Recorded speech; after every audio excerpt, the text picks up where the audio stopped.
Hey guys, and I'm really excited about this video today because it answers one of the most commonly asked questions that I get, which is how much money I should invest.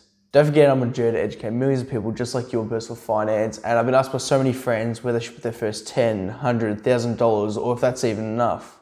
And if you're in the same position, watch through this whole video because I'm going to explain how much money you need to save and invest in order to complete your financial goals. Of course, the video is not financial advice, but without further ado, let's get in the video.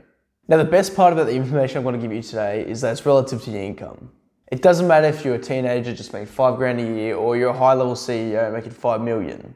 It also doesn't matter where you live in the world or what platform you use to invest your money. These steps apply to anyone and are all the same.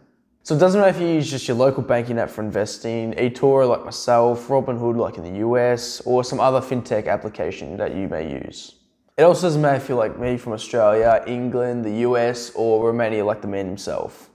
The point I was trying to make about sharks is that I don't really like to exist where I don't belong. When someone says to me, oh, I lost my leg in a shark attack, you kind of deserve that. You're in the shark's house. Yep. Like, if you walk in my house, I'll take more than your leg, you little pussy. I don't know you. Now, step number one is to stop spending money. As we all know, a lot of people are spending money they don't have to buy things they don't need in order to impress people they don't even like. We all know those people who seem to be living so well. They have a job they seem to enjoy. You assume they're making a lot of money. They have the newest iPhone. They seem to be able to afford all these luxury clothing brands as well as take trips to exuberant holiday destinations. However, as we all know, these people aren't generally saving and investing for later in life. And as these lavish items tend to lose value over time or are thrown out, those people you know are unable to retire because of the financial handcuffs they put themselves into. Oh, come on. We're ready. Now, after you save, we're going to get behind the absurdly easy maths behind retiring early and answer the question of how much money you should invest. But stick around to the end of these examples because it gets pretty cool.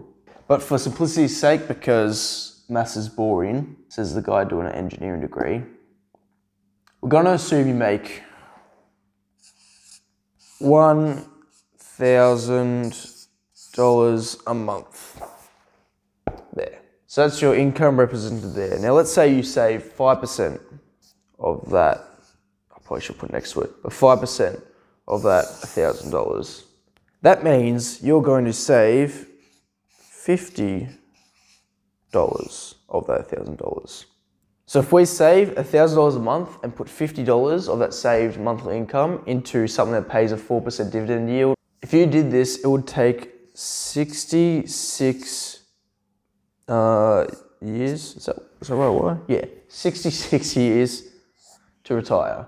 That's unfortunate because starting at 18, that means you'd be 84. And according to statistics, the life expectancy is 73.2 years around the world. So most likely you passed away by the time you're even able to retire, saving just 5%. But that's okay because Warren Buffett said, make money while you sleep. Oh, wait. But seriously, 5% savings rate is so easy, Hayden. I have to save for a house deposit or a car. So 5%, too little. Why would I even bother looking at this amount?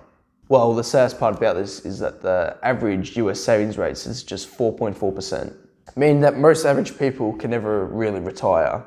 But imagine that the average savings rate in the US at least is 4.4%, so under this 5% mark. And those people aren't really investing that money anyway, they're just saving it, leaving it in a bank account. And this ultimately comes down to financial education in schools, but you're a smart cookie, so you're here actively learning on how to make wealth. Now, cross this out.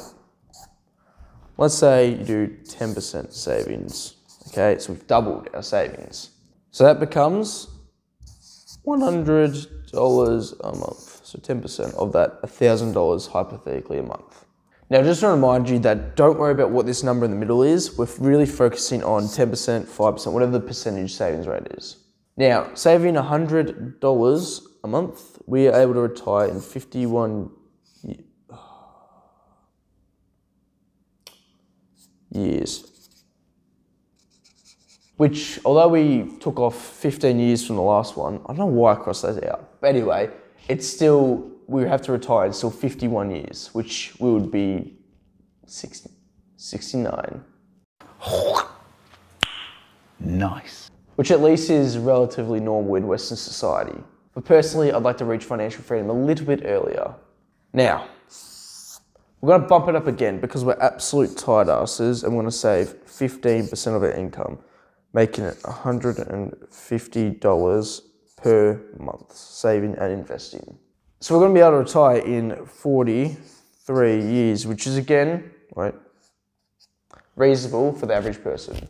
But we're a finance channel, so we're going to aim high because we're high achievers and high strivers. Now, let's cross it off and save a fifth of our wage. And for you absolute nerds at home, that is 20% of our income, leading to $200 there. So $200 into the market each month. We'll be able to retire in, let me read my notes, 37 years. 37 years. Oh, I did it again. So weird looking at it back to front, but 37 years there. So that means hypothetically, full-time job at 18. That's the other thing you got to think about too. It's full-time job at 18 usually.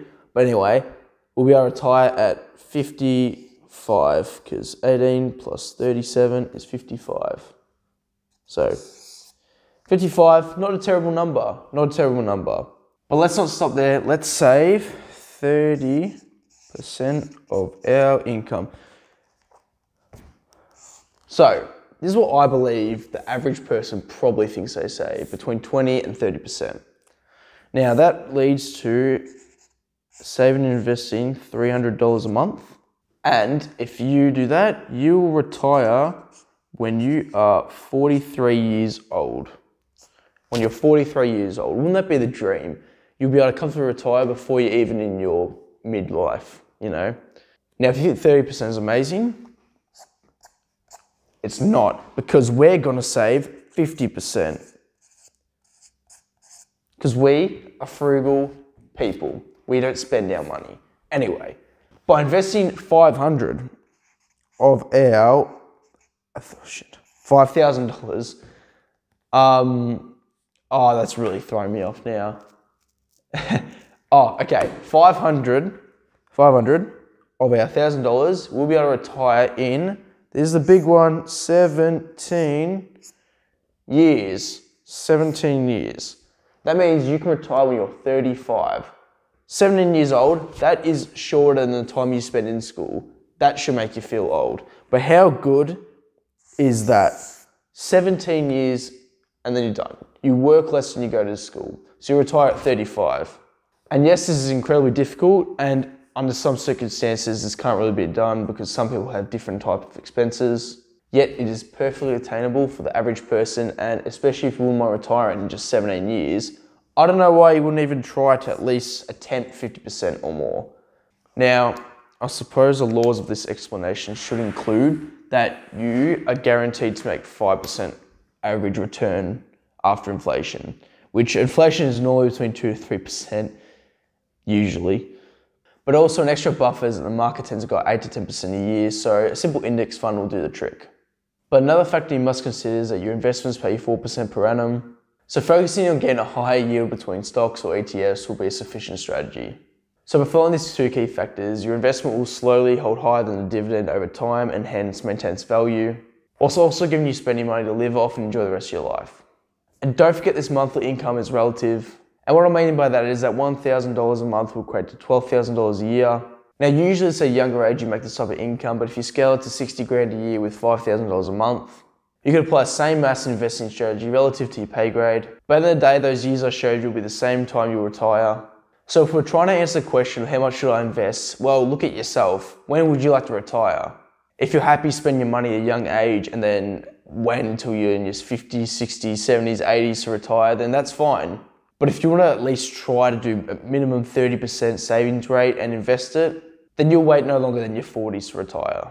And it's really just the amount of income that you can save and invest, because by being frugal and spending less, you're making smarter financial decisions in the short term, which will eventually compound rapidly into the long term. Anyway guys, thanks for tuning to the video, but there's some saving goals to look at. I'm really just giving you information that you guys can take in to decide when you want to retire.